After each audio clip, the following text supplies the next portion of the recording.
You ask Tiger to solve. This deals with linear equations with one unknown. The final result is c equals 6. Let's solve it step by step. Swap sides. Group all constants on the right side of the equation. Add 2 to both sides.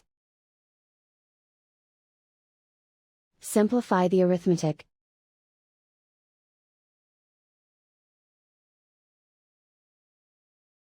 Isolate the c.